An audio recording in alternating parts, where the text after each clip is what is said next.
ആദ്യമായിട്ടല്ലേ പറഞ്ഞത്. ഏത് ഭിന്നിപ്പും തീരാനുള്ള മാനദണ്ഡം ഇത്. ഈ മാനദണ്ഡത്തിലേക്ക് മടങ്ങിയാൽ എല്ലാ ഭിന്നിപ്പും തീരും. സുഹൃത്തുക്കളെ, പരിശുദ്ധ ഖുർആനും തിരുസുന്നത്തും ആദ്യമായി അത് മനസ്സിലാക്കിയ ഉത്തമ തലമുറ മനസ്സിലാക്കിയതുപോലെ മനസ്സിലായ പ്രശ്നം തീർന്നു. അതെന്താ മൗലവി ഖുർആനും സുന്നത്തും എന്ന് പറയാതെ ഒരു ഉത്തമ തലമുറ? അതെന്താ ഒരു ഉത്തമ തലമുറയെ ഇടയ്ക്ക് എക്സ്ട്രാ ഫിറ്റിംഗ്സ്? അങ്ങനെ ചിന്തിക്കേണ്ടതില്ല. കാരണം അള്ളയാണ് പറഞ്ഞത്, വിശ്വസിക്കുമ്പോ നിങ്ങൾ എങ്ങനെ വിശ്വസിക്കണം? മുനാഫിക്കീങ്ങളായ ആളുകളുടെ സ്വഭാവം ഉണ്ടാകരുത്. മുനാഫിക്കീങ്ങളോട് പറയപ്പെട്ടാൽ വഇദാ ഖീല ലഹും ആമിനൂ കമാ ആമനന്നാസ്, അന്നാസാകുന്ന ജനങ്ങളാകുന്ന നബി സല്ലല്ലാഹു അലൈഹി വസല്ലമിന്റെ അവിടെ നിന്ന് ദീന് പഠിച്ച ആ സഹാബിമാരായ ആളുകൾ വിശ്വസിച്ചതുപോലെ നിങ്ങളും വിശ്വസിക്കൂ എന്ന മുനാഫിക്കിനോട് പറയപ്പെട്ടാൽ അവൻ തിരിച്ചുകൊണ്ട് നെകളിപ്പോടെ ചോദിക്കും, അനുമിനു കമാ ആമനസ് സുഫഹാ, വിഡ്ഢികൾ വിശ്വസിക്കും പോലെ വിശ്വസിക്കാനോ? വിഡ്ഢിത്ത വിശ്വാസത്തിന് ഞങ്ങളെ കിട്ടൂല. ഈ മാതിരി പൊട്ടത്തരം അംഗീകരിക്കാൻ ഞങ്ങളെ കിട്ടൂല.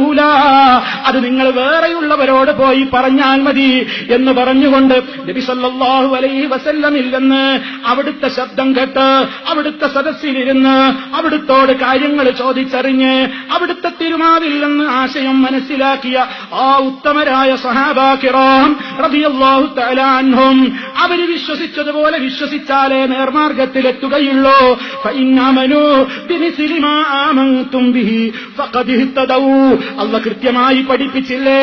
അവര് വിശ്വസിക്കാൻ സന്നദ്ധരാണെങ്കിൽ, ഏതുപോലെ നിങ്ങൾ വിശ്വസിച്ചതുപോലെ അവര് വിശ്വസിക്കുകയാണെങ്കിൽ നേർമാർഗം കിട്ടിക്കഴിഞ്ഞു.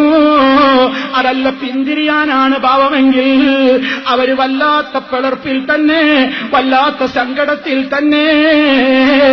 അള്ളാഹ് കൃത്യമായി തന്നെ ലോകത്തോട് പഠിപ്പിച്ചു തന്നു. അതുകൊണ്ടാ പറയുന്നത് കിതാബും സുന്നത്തും എന്ന് എല്ലാവരും പറയും. ഒരു കിതാബ് ഖുർആൻ ഇട്ട് നിവർത്തി വെച്ച്, ഒരു ഡിക്ഷണറി നിവർത്തി വെച്ചിട്ട് ഞാൻ ഖുർആനിന് ഇങ്ങനെ അർത്ഥം പറയാൻ നിന്നാൽ ഇവിടെ എങ്ങനെ സംഭവിക്കുക? പറ്റുമോ? പറ്റൂല. അപ്പൊ ഖുർആനും ഹദീസും തന്നെ എല്ലാവരും പറയേണ്ടത്. ആ ഖുർആനും ഹദീസും ആദ്യം കേട്ട് നടപ്പിൽ വരുത്തിയ ഖൈറുന്നാസി ഖർനി എന്ന് മഹാനായ മുഹമ്മദ് റസൂലുള്ളാഹി സ്വല്ലല്ലാഹു അലൈഹി വസല്ലം ലോകത്തോട് ഗുഡ് സർട്ടിഫിക്കറ്റ് കൊടുത്തൊരു ഉത്തമ തലമുറ കഴിഞ്ഞു പോയിട്ടുണ്ട് നമുക്ക്. അവർ മനസ്സിലാക്കിയതുപോലെ നിങ്ങൾ മനസ്സിലാക്കി. അവർ മനസ്സിലാക്കിയതൊക്കെ സത്യവിശ്വാസമാണ്, അവർ നിരാകരിച്ചതൊക്കെ അന്ധവിശ്വാസമാണ്. അവർ മനസ്സിലാക്കിയതൊക്കെ അത് വിശ്വസിച്ചാൽ മുശ്രിക്കായി പോകും. സഹാബിമാര് വിശ്വസിച്ചതുപോലെ വിശ്വസിച്ചാൽ മുശ്രിക്കാണ്ടായി പോകും. കാരണം എന്താ? അഭൗതികമായിട്ട് നമ്മളെ സഹായിക്കാൻ അള്ളാഹ്ക്ക് മാത്രമേ കഴിയുള്ളൂ. അത് സഹാബത്തിന് മനസ്സിലായില്ല. സിഹിർ ബാധിക്കുന്ന വിശ്വസിച്ചു പോയാൽ, കണ്ണേറ് ചിലപ്പോ തട്ടാമെന്ന് വിശ്വസിച്ചു പോയാൽ അതൊക്കെ ശിർക്കാകും. കാരണം എന്താ?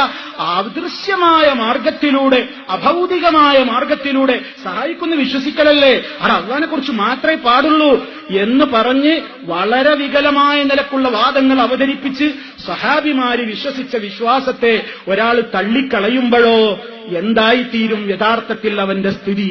വളരെ ആലോചിക്കേണ്ടതാണ്.